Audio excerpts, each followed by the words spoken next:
وقت الكاميرا. تجمع التنسيقيات جميعها لهذا النظام، نظام المآسي الذي جاء لكي يحقق باعتبارنا التربوي او الاجتماعي المنفذه التعقيبات التي نتعرض لها باعتبارنا المفروض عليه التعاقد واخويا المنفذه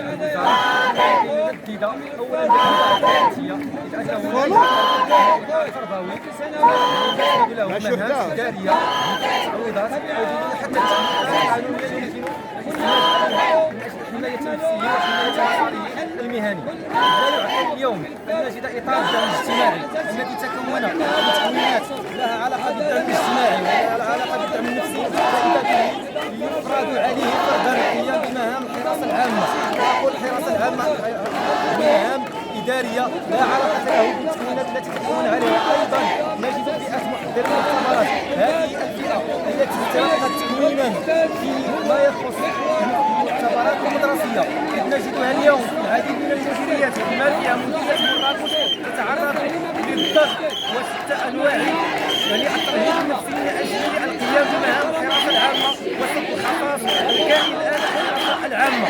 نجد أيضا فئة الحراسة والتمثيل الذين يشتغلون جنبا إلى جنب لكن تسلم لهم مهام الحراسة العامة كاملة بدون أي تعويض وبدون أي تمييز يحملون مهام بدونهم ويحمي مسارهم المهني. إذا فلقد صبنا في 10 مقالب أساسية، أولها الإهمال بالنسبة للوظيفة العمومية بالنسبة للذين يخرج عن التعاقد. ثاني حاجة تحديد ساعات العمل بجدول زمني أسبوعي محدد في 24 ساعة بالنسبة للإعدادي و21 ساعة بالنسبة للثانوي، باعتبارنا أننا جزء من هيئة التربية والتدريس. أيضا نطالب بتحديد المهام، لأن المشكل هنا في تحديد المهام. أي المهام إذا كنت يعني إطار دعم اجتماعي أن تقوم بمهام التي أقرها قرار الميزان. أيضا بالنسبة لمحضر المختبرات أن يقوموا بمهام تحضير المختبرات.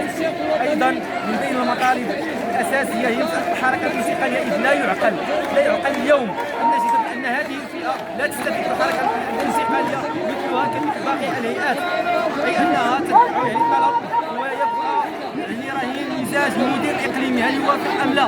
اليوم لدينا كوارث على مستوى مديرية مراكش، نجد بأن مجموعة من طلبات الالتحاق بالزوج أي أن جمع الشمل الأسري تم رفضها.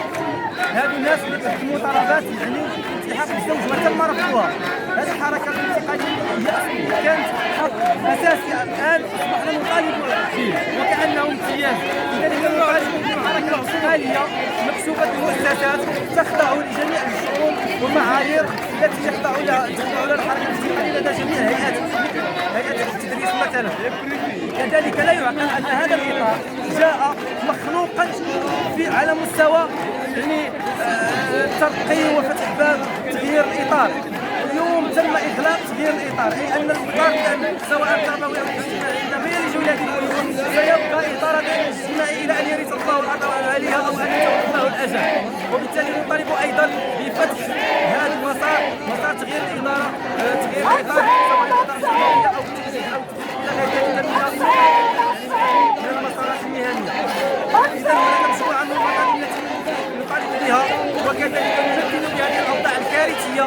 اليوم إطار الدعم لجميع التخصصات ينظر له كأنه يعني عجلة احتياط من أجل الخصاص هي الآن في المديريات الإدارة أو الحراسة العامة. هذا الأمر طالما نقلنا به لا زلنا لا نرى إلا سياسة الآذان الصماء. أيضا نرى تأثيرات من الجملة. اليوم نرى بأن العديد يعني من المدراء يعني يمطرون أطرهم باستفسارات وبإشعارات بالاقتطاع، بل وصل الأمر إلى تنقيل تعسفي، وهذا أمر خطير جدا. تنقيل تعسفي ما حدث في سنوات مديرية الحملة يعني المهمة التي أرسلت إليها. فإذا تعرضت لضغط رهيب من مديرة المؤسسة، مما ادى الى ارسال لجنه تقصي. هذه اللجنه ما كانتش كدير تقصي الحقائق، وانما كانت كتخرج من منطقه الرهيب والضغط النفسي على الاطار انها تقبل بممارسه الحراسه العامه بعد رفضها والتشبث بها الاساسيه وهي تدريب المختبر الدراسيه، مع العلم ان وجود مختبر في المؤسسه هذا حرمان التلاميذ من حقهم في الاستفاده من المختبرات، اي تنزيل تلك المعارف النظريه الى ارض الواقع. فاذا المدير الاقليمي يرسل انتقال المؤسسه الى مؤسسه بعيده كل بعد عن الواقع السكني ديالها، وهذا هو الامر اللي كان تيهددوا به لا بالنسبه للتقصي ولا بالنسبه للمديره، انه الا ما هي الحراسه غنصيفطوا المرشد وفعلا صيفطوها المرشد، مع العلم ان هذه المؤسسه اصلات فيها بيد الاستحقاق، اي انها جات الاولى التخصص ديالها وتكون المؤسسه اللي يكون فيها من سكنها، فاذا بالتحقيق ياتي خارج المسار ديال السكه ديالها بمنطق التهديد، انه انتقال تهديدي تعسفي، حتى اذا كان ضروري انه الانتقال على الاقل يحافظوا على المسار اللي قريب من المنزل ديالها او مجموعه المؤسسات اللي قريبه من المنزل ديالها. لماذا كل هذه هذا الحضور هذا جزء واحد ايضا ان هناك ايضا مديريه الحامله يتعرض للتصرفات وامطروه بالسفارات، بل اكثر من ذلك بالاشعارات بالاتقاع، لانه رفض الحراسه العامه باعتبار ان اليوم كتشوفوا على الزلزال اللي وقع هنا حول واحد المرات الوزاره سارعت من اجل اخراج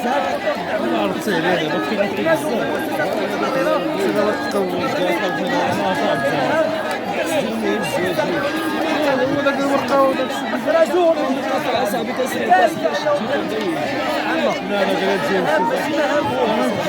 على من اسمه ديالهم يديروا واجب عام يديروا الان نعترف بمهامكم الى اين هذا الهدف؟ بالتالي نحن هنا اتينا لكي ننفذ سياسه القطاع المديريه طبعا مدينه باستثناء فيها والضمن على اطر الدعم سواء تربوي او اجتماعي، واقول التعاقد وكذلك الموظف الوزاره.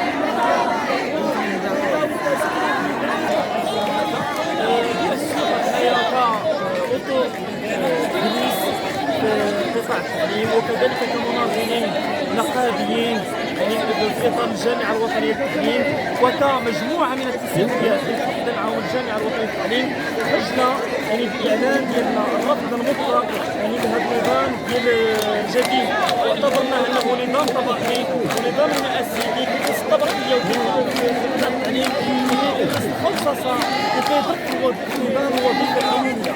احنا كنقابه وكمجموعه من الاطارات والتنسيقيات للوحده والائتلاف الوطني خرجنا اليوم جميع المديريات في المغرب كنأكدوا على مطلب يعني اسقاط هذا النظام الاساسي، وكنطلبوا التغيير ديالو بنظام اساسي اخر، ماشي كنطلبوا ما يكونش نظام اساسي ولكن تغييره بنظام اساسي جديد اللي كيلبي جميع المطالب ديال الفئات ديال الشركات التعليميه بدون استثناء بما فيها هيئه التدريس وحتى لطور تقاعد واللي كاين تقاعد دابا اللي يعتبر التنظيم المجموعه الوطنيه ديالنا.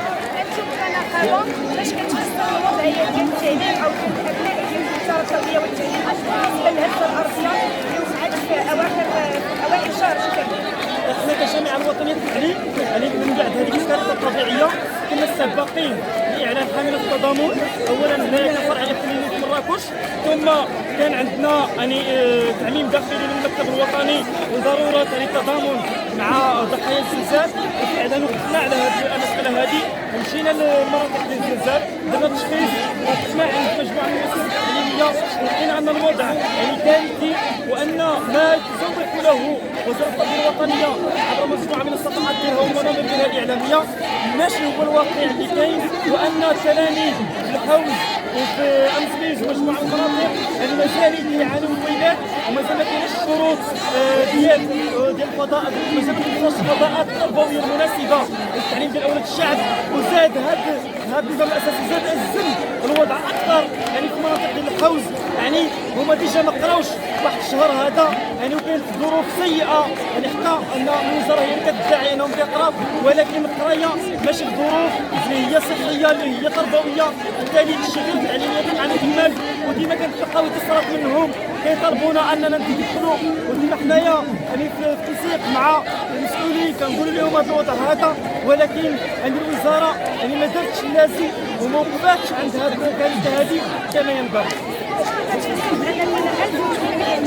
مازال حاليا ما ارتاحوش الدراسه ديالهم رغم الهزه الارضيه، حاليا باقي ما ارتاحوش. يعني اشنو كتفسر وزاره التربيه والتعليم؟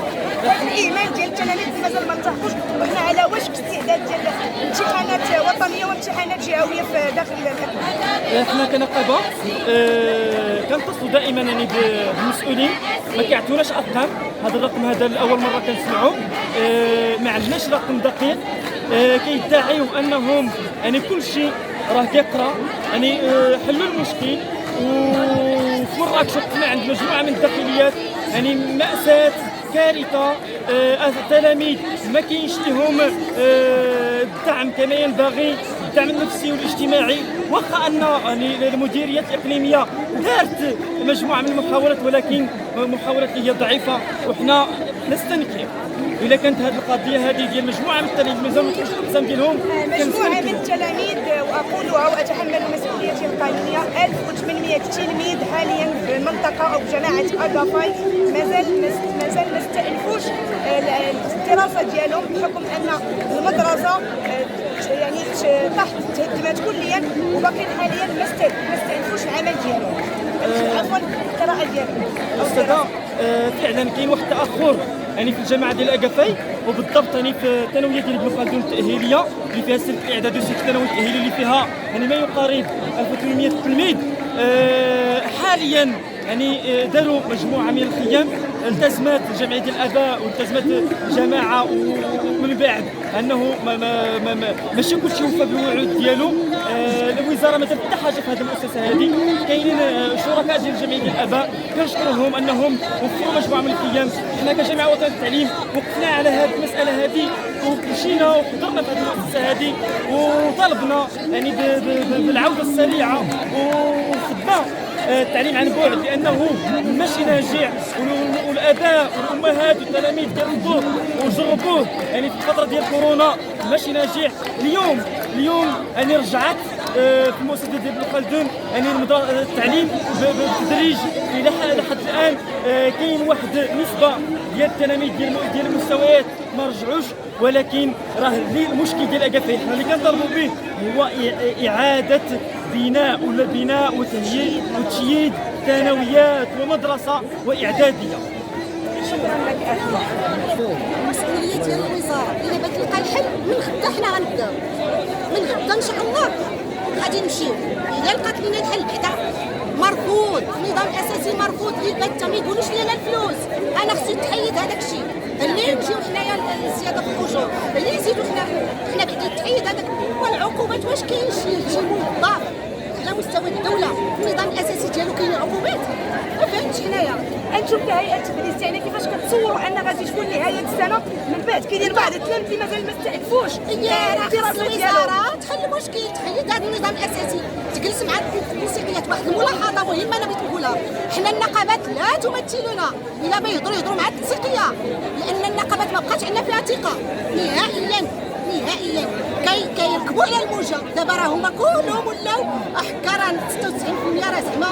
وكاين واحد النقابي قال في البرلمان، قال في البرلمان بان التنسيقيات خرجت من رحم النقابات. هذا كذب، خرجت من القواعد الناس، لانه راه هادشي كثير. اشنو كتفسر؟ حنا اسمحي لي، حنا باقيين تحت تاثير التقاعد، تحت تعديل ولينا بغينا نهربوا. نهار حنا خدمنا كنظنوا باننا نخرجوا بتقاعد مريح، يعني الاقل نعيشوا بكرامه. ركبنا من هاد المهنه هذه الامراض المزمنه، وفي الاخر داو لينا فلوسنا تنحسوا بهم سرقوا لينا سنوات ديال العمر ديالنا. مازال ما خرجناش من الصدمه ديال التقاعد، جاي لينا هو صدمه اخرى. اذا هو الا بغى الحل تنوجه الهضره ديالي اولياء الاباء، الله يجازيكم بخير. راه حنا اسفيه هاد النقطه اولياء الاباء، حنا ما عندنا ضد ولادكم حتى حاجه، بالعكس حنا كنبغوهم ربما يقدر اكثر منكم. هذا هو السؤال اللي بغيت نشوف فيه اختي. هذا هو السؤال اللي بغيت نشوف فيه اختي. اشنو كتفسروا الاجتماعات الاخيره اللي تمت ما بين جمعيات وفيدراليات ديال جمعيات الاباء انتم كاطر تعليميه؟ كاين تحريض انا تيبان لي كاين تحريض، لانه راه حنا كنعيشوا في وسط راه واحد الشراره ديال اللي تيشوفوا لنا الاباء كاننا حنا اللي مسؤولين على هذا الشيء. لا راه ماشي حنا اللي مسؤولين، راه خاصهم حتى هما يوقفوا، خاصهم يوقفوا. انا تنقولها دائما في التواصل ديالي مع الاباء، راه الا احترمتي الاستاذ راه ماشي درتي فيا انا خير، راه ربيتي ولدك على مبادئ، راه ربيتي خاصك ولو يكون عندي بيني وبينك مشكل، ولو يكون عندي مشكل خاص بيني وبينك دائما احترم الاستاذ باش يعيش متوازي. اما الا مشى لا مبادئ لا حتى حاجه في هذا المجتمع. حنا كنشوفوا هذا الشيء غادي للهاويه، عنده بعد اخلاقي يعني كاين مشكل كبير. يا اما شكرا لك اختي.